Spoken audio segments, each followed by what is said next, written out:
fortalecimiento de la unidad de delitos económicos del Ministerio Público, ¿verdad? Estamos haciendo un diagnóstico de análisis de la organización de la UDEA, considerando que la UDEA fue creada hace más de 10 años, cuando todavía no se tenía esta mirada de crimen organizado tan complejo que tenemos ahora, ¿verdad? Entonces, en base a estos nuevos desafíos, se están mirando con un esquema organizacional que pretende apuntar a cambios en su organización estructural, como para avanzar hacia una mayor eficacia en la investigación de los graves casos de corrupción pública que ingresan en la unidad. Ese es el esfuerzo que estamos haciendo en este momento, y eso además, esa mirada abarca al sistema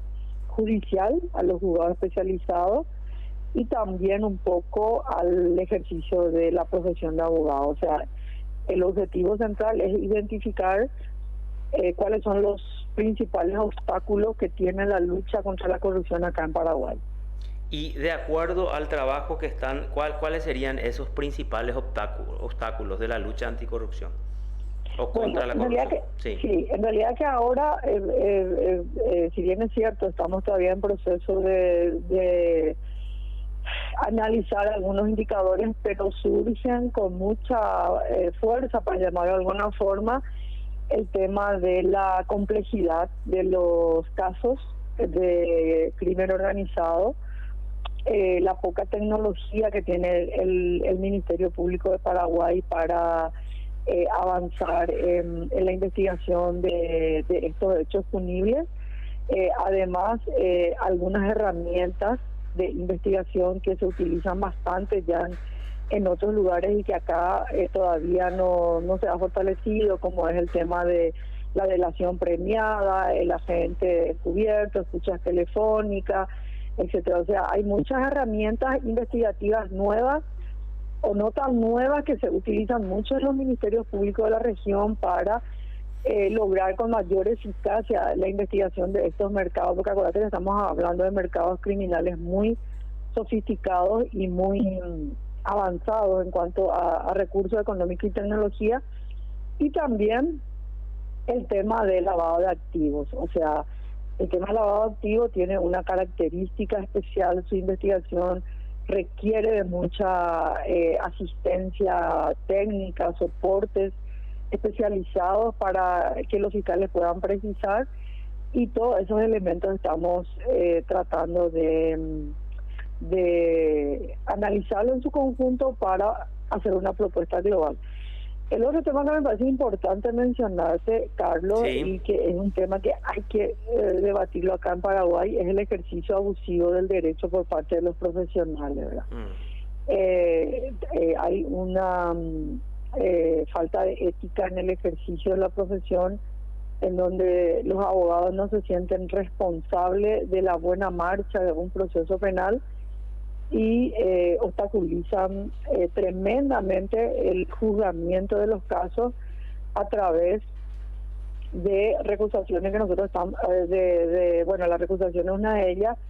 Estamos analizando en todos aquellos casos de corrupción pública, y se nota una conducta reiterada de profesionales que recurren a la misma modalidad para lograr obstaculizar el juzgamiento de casos y que estos casos después prescriban en el tiempo, ¿verdad? Esa un poco es la mirada. Y a ese comportamiento profesional solamente se puede combatir a través de nuevos modelos de organización del sistema, porque como son garantías que están establecidas en las normas procesales, no se pueden limitar esas garantías, pero sí el sistema tiene que organizarse de alguna forma como para ir superando rápidamente estos obstáculos que se presentan en el juzgamiento de todos los casos.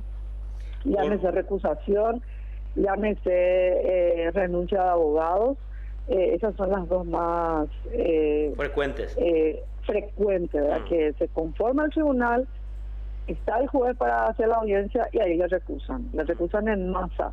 Y eso obviamente tiene su proceso, su trámite, ¿verdad? Tienen que ir a la Cámara de Apelación, ahí se tiene que resolver, ahí puede pasar 2 días, el expediente que se tiene que sacar fotocopia, que se tiene que remitir, que se tiene que bajar, etcétera, etcétera. O sea, el profesional abogado se aprovecha de la burocracia institucional para lograr su objetivo de suspender audiencia y luego jugar con el transcurso del tiempo para la prescripción.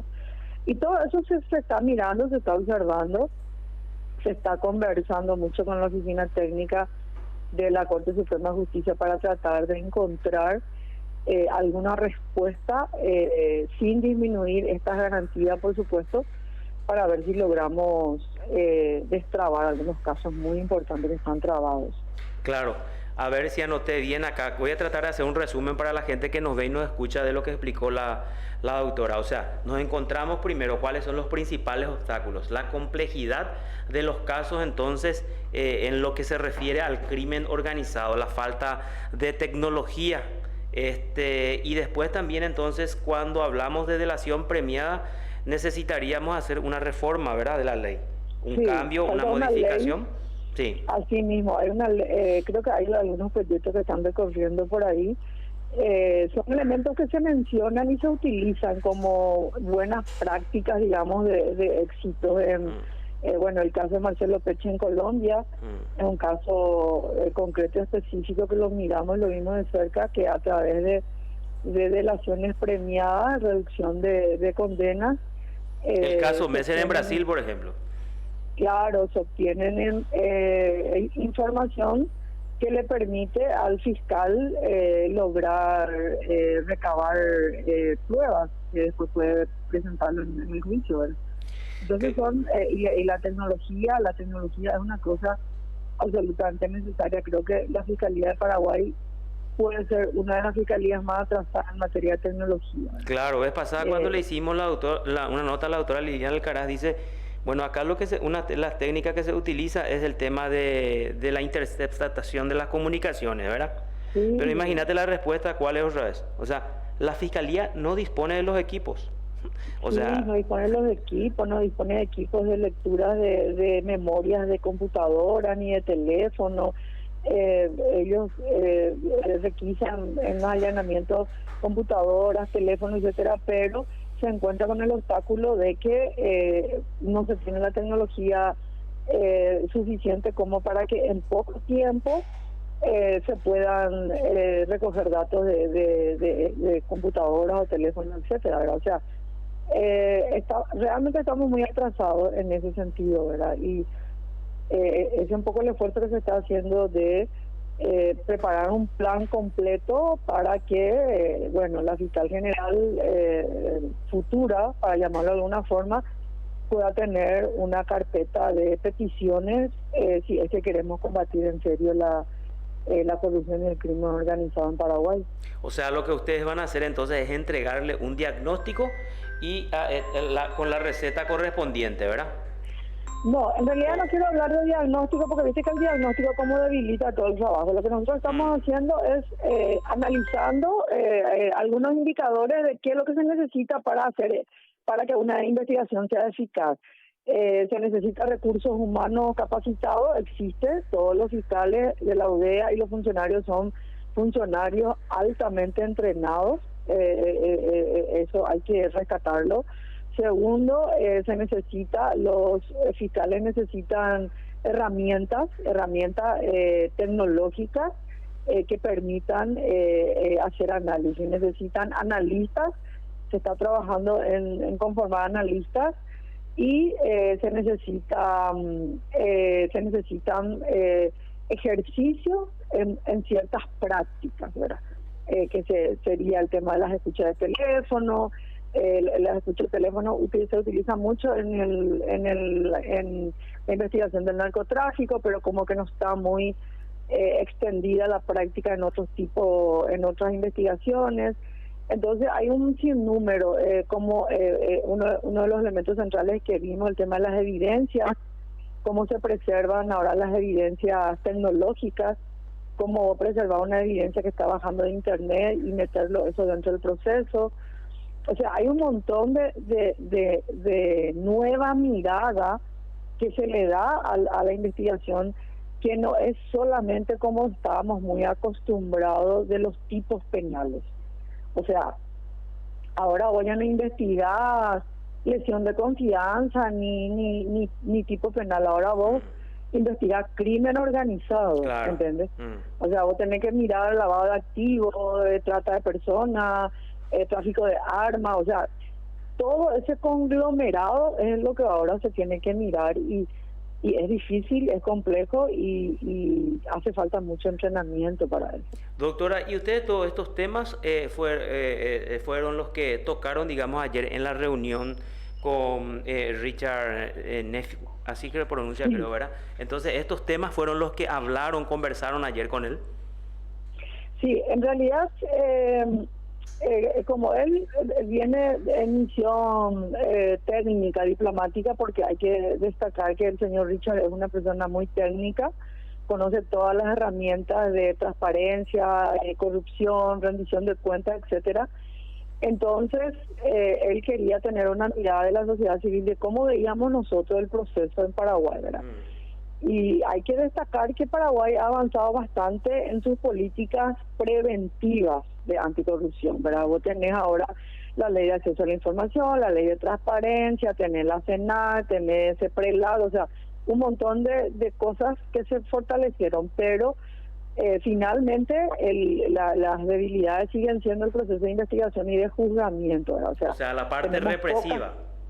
Claro, tenemos pocas condenas, tenemos poca recuperación de activos comparando con el riesgo país, ¿verdad? De hecho que Gasilán solo registró 28 condenas, ¿verdad? Entonces esa es un poco la mirada. Se habló mucho de la narcopolítica, el mercado de las drogas ya metida en la política, los procesados que se están volviendo a candidatar ahora. También se habló mucho de la tecnología en los procesos de investigación. Se habló mucho de la corrupción pública. Entonces, un montón de miradas, el tema del control del financiamiento político, o sea, una mirada así global de gente que están trabajando en cada uno de los temas y están tratando de hacer algo, digamos, para llamarlo de alguna forma, en cada uno de estos espacios, ¿verdad? Entonces fue una reunión muy interesante. Captura él obviamente la impresión de la sociedad civil y luego seguramente cuando se reúna con la fiscalía y con la sala penal, etcétera, él me imagino que va a sacar alguna conclusión global que le permita después armar una agenda para Paraguay, ¿verdad? Claro, ¿y qué le respondió él? O sea, ¿qué dijo cuando varios representantes de las organizaciones civiles le plantearon estas cuestiones, doctora? Bueno, en realidad él son funcionarios que no dan muchas opiniones personales, ¿verdad? Son funcionarios técnicos que vienen y capturan miradas diferentes probablemente a las respuestas oficiales que se le dan cuando se reúnen con autoridades, ¿verdad? Y además hay que reconocer que la gente o el grupo que allí decimos son personas que conocen el tema y se viene trabajando hace bastante tiempo con estos temas, ¿verdad? Entonces se le da una mirada bien precisa de lo que uno cree que tiene que hacer, ¿verdad? Entonces yo creo que se habló de una agenda anticorrupción para Paraguay, ¿verdad? Que van a seguir ellos apoyando y bueno, eso yo creo que puede ser bastante interesante porque puede seguir fortaleciendo la lucha, ¿verdad? Lo que él no nos dice y tampoco no nos puede decir, y probablemente porque no sea luego el espacio, es cuál va a ser el plan y cuál va a ser la agenda, ¿entiendes? Sino yo creo que esos momentos se dan supongo cuando se reúnen con las autoridades nacionales, etcétera. Básicamente la reunión con la sociedad civil, cuando vienen expertos extranjeros, es tener una mirada diferente de las respuestas oficiales a los problemas que yo calculo que ellos ya saben. Así mismo es. ¿Entiendes? Pero de todas maneras, igual hace un recorrido con las autoridades oficiales, ya con base a los informes recibidos de la sociedad civil, ¿verdad? De las diferentes organizaciones.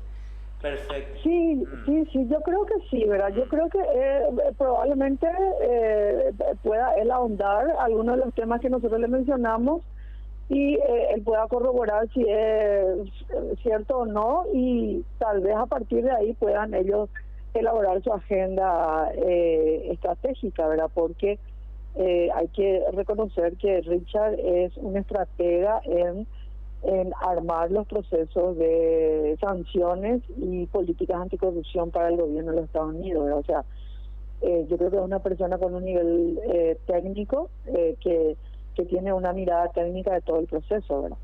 Claro, o sea, acá entonces, a ver si es lo que nos dijiste para ir concluyendo. Entonces, Paraguay avanzó en su política preventiva, pero estamos débil en la parte represiva. Hay pocas condenas, hay pocos comisos, y eso se evidenció en estos últimos informes presentados a Gafilat, ¿sí? Y por eso estamos bajo observación, y las bajas calificaciones le correspondieron a la Fiscalía y al Poder Judicial, aunque el país es el calificado, ¿verdad? Pero de hecho que a todos nos consta de que es necesario, ¿verdad?, avanzar en esta lucha y avanzar en estas condenas a los involucrados en los hechos de corrupción y crimen organizado. Sí, así mismo es, Carlos. Yo creo que esa es la mirada. Ahora, yo lo que también creo que hay que destacar es que si vos ya armaste un juzgado especializado en delito económico, avanzaste un paso importante, o sea, ya se dio ese paso importante. Se tiene consolidado, aunque después de 11 años, una mirada especializada en delitos económicos y anticorrupción ya es un paso importante para el país. Lo que ahora tenemos que encontrar es la manera de cómo lograr hacer frente a las chicanas, ¿verdad? Que hay también mecanismos, pero eso hay que implementarlo más, digamos, ¿verdad? Y segundo, hay que reforzar los recursos, sobre todo yo digo para la fiscalía, ¿verdad? Y también me olvidé de mencionarte que ahora hay que tener una mirada con relación a la seguridad de los fiscales. O sea, anteriormente el temor que tenían los fiscales era el jurado enjuiciamiento, ¿verdad?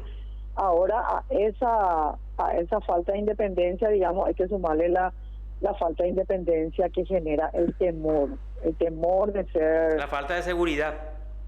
La falta de seguridad, que es el temor, ¿verdad? El temor te paraliza, ¿verdad? O sea, vos recibís un caso en donde estaban metidos narcotraficantes y obviamente eso conspira contra tu independencia si vos sabes que el Estado no te va a proteger. Claro. ¿Entiendes? O sea, ese es un elemento que hace 5 años atrás no lo teníamos nosotros acá en Paraguay. Pero ahora con lo que pasó con Marcelo Pecci, yo creo que es un tema que está sobre la mesa, hay que analizarlo, hay que debatirlo, y el Estado paraguayo tiene que proteger a los fiscales, que algunos arriesgan su vida para tratar de combatir todo esto, ¿no? O sea, son temas muy complejos realmente que hay que debatirlo, analizarlo, y bueno, hay que encontrar un camino si no queremos avanzar hacia países con estados fallidos, ¿entiendes? Correcto. Doctora, muchísimas gracias por tu tiempo y que tengas un excelente fin de semana, doctora Rivas. Muy amable como siempre, ¿eh? Bueno, gracias, Carlos. Un saludo a tu audiencia. Hasta luego. Gracias, doctora. El Observador. Un análisis. La doctora María Victoria Rivas.